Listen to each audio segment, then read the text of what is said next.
So another core component that really defines JavaFX, the core piece is the JavaFX that allows us to do what we can do with it to build out our graphic user interfaces, is the node class. So just a quick overview is we'll introduce the concept of a node. We'll look at what the node basics are, what the properties of a node are. We'll talk a little bit about the coordinate system for nodes. We'll talk about the bounding box for a node and what layoutX is and layoutY. We'll talk about the preferred width and height of a node. We'll talk about the minimum width and height of a node. We'll talk about the maximum width and height of a node. We'll talk about user data, and then finally items or child nodes.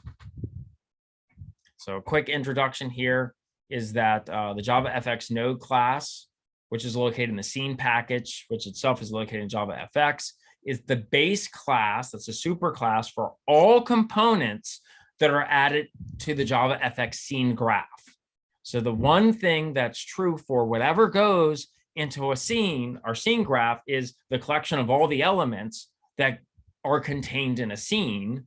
So they all have to be nodes, or they all have to at least extend the node class. So the JavaFX node class is abstract. So you will only add subclasses of the node class to your scene graph. All JavaFX node instances in the scene graph share a set of common properties, which are defined by the JavaFX node class. So the common properties that are going to be covered in this lecture are going to be as such. So here are some of the basics. Each JavaFX node or subclass instance can only be added to the JavaFX scene graph once. In other words, each node instance can only appear in one place in the scene graph. If you try to add the same node instance or node subclass instance to the scene graph more than once, then JavaFX will throw an exception. Okay, another thing you should know, a JavaFX node can sometimes have sub-items, which are called children. So whether a given node instance can have children or not depends on the concrete node subclass.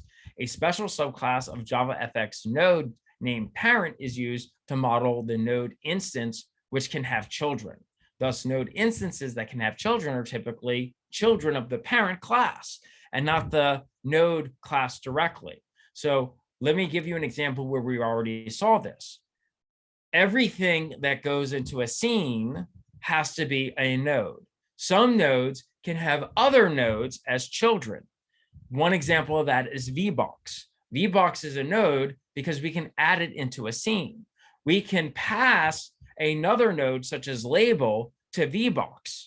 So VBox has a child node, which is also part of the scene, but the pathway to which the label was defined in our seed was label belonged to VBox and VBox belonged to the scene graph. So label was the child to VBox and VBox was the root of our scene graph. Okay, so that's just an explanation of what that means using code we've already seen. So the JavaFX stage and the JavaFX scene classes are not subclasses of the JavaFX node class.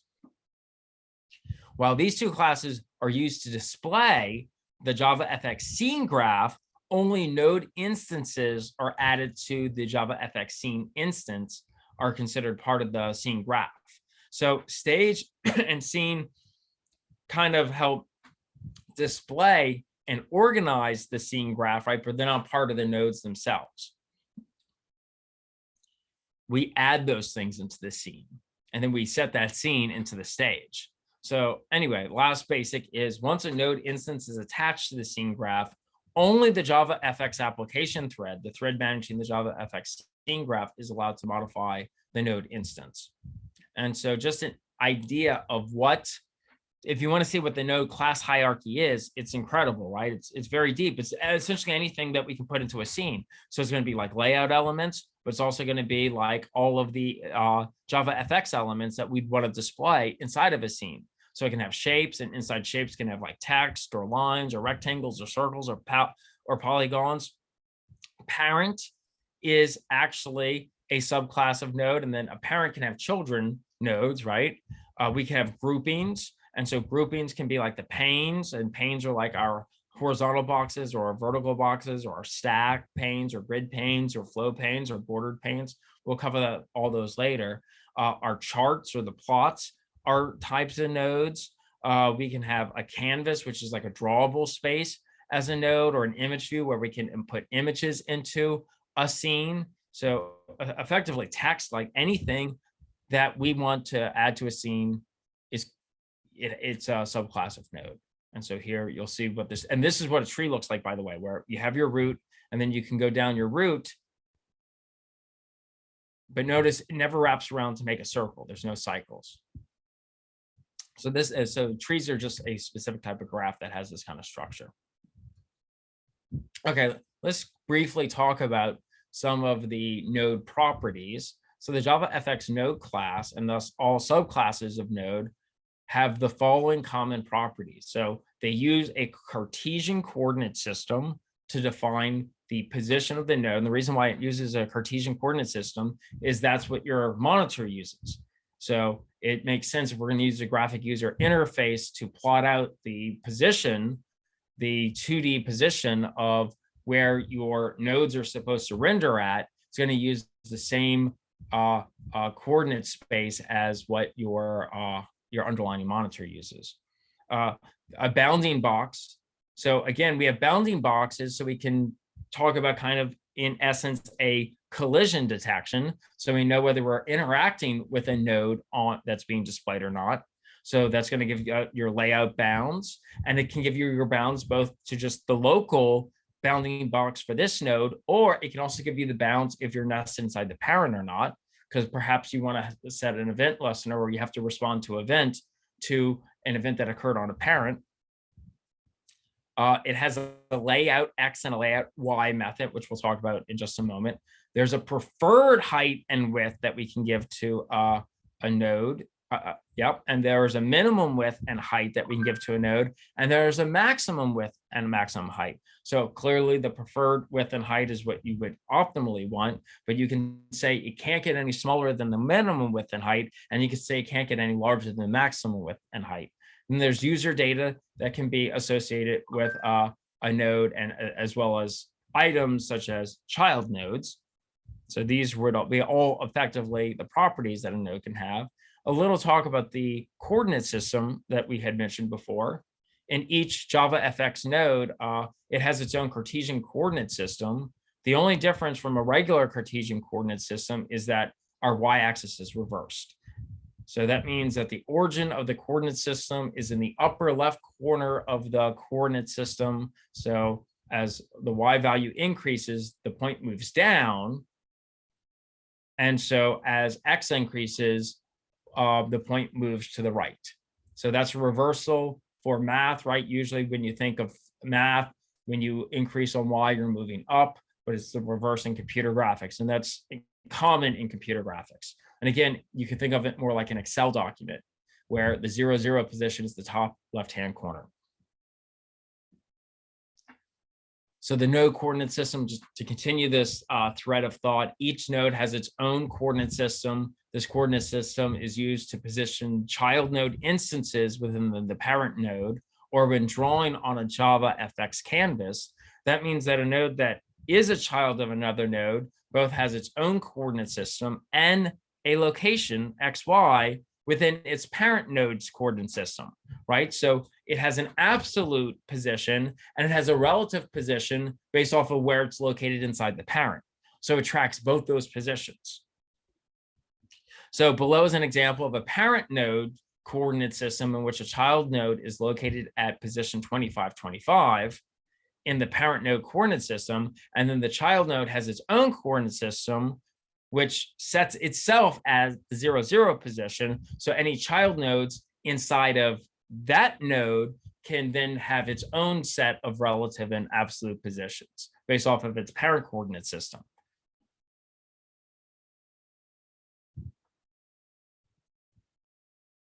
So quick note on the JavaFX node bounding box. A JavaFX node has a bounding box. The bounding box of a JavaFX node is a logical box around the shape of the node. The full node is located inside the bounding box. graphically, that is. In other words, all the corners and edges of the node is contained within the bounding box, and there's no space around the node unless they're added via like an effect or padding or something else that's applied to the node. Because you can have padding, you can have margins, but you have to specify that. That's all part of the style. Actually, a node has 3 bounding boxes. There's a layout bounds, there's a bounds in local, and a bounds in parents. The layout bounds is the bounds of the node in its own coordinate space without any effects, clip, or transformations applied. The bounds in local is the bounds of the node in its own coordinate space with effects and clip applied, but without transformations. And then the bounds in the parent is the bounds of the node and its parent coordinate space with effects, clips, and transformations applied. So each of these bounding box dimensions can be read from their corresponding properties with the same name, meaning properties named layout bounds, bounds in local, and bounds in parent. So the bounds in parent bounding box is used by the parent node to lay out its children, and the parent node needs to know the total space, including all effects, to clip and transformations of a node in order to be able to allocate the space for it. So like I said, some of the properties was layoutX and layoutY. The layoutX and layoutY properties of a JavaFX node object contain the X and Y of the node inside of its parent. In other words, layoutX and layoutY are the offset from the 0, 0, the origin space of the parent node. Note, all layout classes will respect the layoutX and layoutY of a node. And so it depends on what the exact layout algorithm of the parent node is. So here you can set your layoutX and set layoutY for your any given node, and then pass in the values you'd want to have in that space. And then in terms of preferred width and height, well, the preferred width and height properties of a JavaFX node object specify the preferred width and height of the given node object, just as the name implies. So not all parent node classes will respect the preferred width and the preferred height of a child node. It depends on the concrete parent class implementation, but you can define what you prefer to be. The minimum width and height properties of a node object specify obviously the minimum width and height that a node wants or needs to display itself. Now, again, not all parent node classes may respect those properties. It depends on the concrete parent class implementation on whether it will do that or not. And the maximum width and height property specifies the maximum width and height that a node can be. And again, not all parent nodes are guaranteed to respect that. It depends on how the implementation is. The user data property we talked about, well, you can set user data on a JavaFX node using the set user data method. This method takes any Java object of your own choosing. This way you can attach set business objects to JavaFX node instances. Here's an example of attaching some user data to a node. So here we have a node. We can set some user data, such as a new object that has a string, hey, some data. And so now that node is stateful. It has that data associated with it as its user data, but it could be anything that you want to associate with that node. And then finally, we have items or child nodes. So many JavaFX node subclasses can contain items or child nodes. How exactly you add and access these child nodes depends on the concrete node subclass. And some classes have getItems method, which returns a list of the items. Other classes have the getChildren method to do essentially the same thing, where it returns children nodes. We'll have to check the concrete node subclass to find out if it can have items or if it can have child nodes, and how you can add or access them. And so that's just a quick general rundown of nodes. And that's really all I have to say. I just wanted to finish that before we ended our discussion today, so we could pick up from there next time. And I don't believe I have any example codes here. Right, so yeah, I don't have any example codes for this node. It's just a lot of information about the properties and whatnot, because since it's such an abstract thing, there's nothing to show off. Everything subclasses nodes, so the only way you can really learn how to interact with them is to look at the concrete classes, which we'll do in further lectures. So if there's nothing else to say,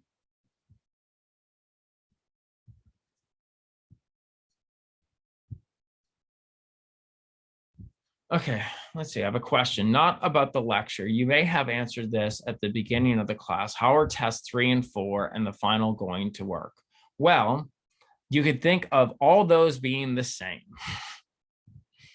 So you have test 2 right now, and it's due on Friday. So the final will effectively be in the same format as test 1 and 2, but it will cover units 3 and 4.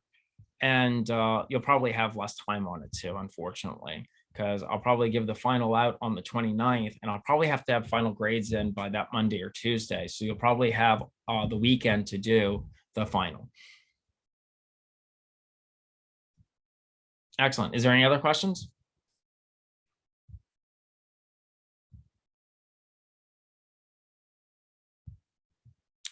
Okay. So if you're having problems with the symbol cannot be resolved, that's likely, well, that could be a number of things. It's a relatively on println symbol cannot be resolved. But to me, it depends on what you're trying to call symbol cannot be resolved. So that usually symbol cannot be resolved means that you have like a variable and it's not declared somewhere. So when you're trying to invoke like a function, it can't, it's doing a lookup, but it doesn't have anything in memory that's associated with the thing it's looking up.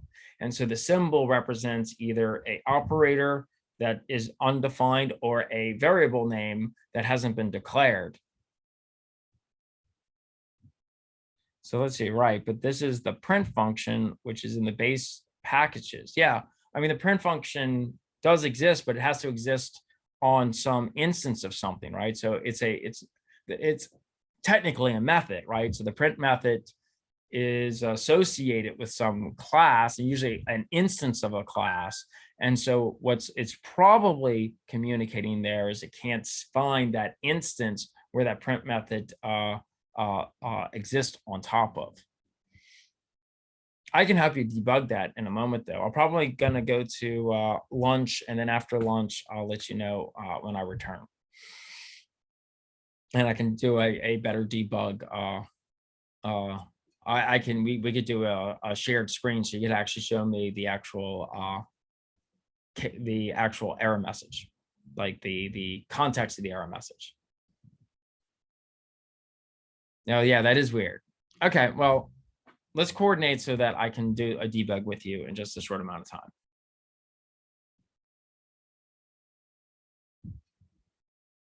Okay, perfect. Well, with that said, I'm going to go ahead and end today's lecture.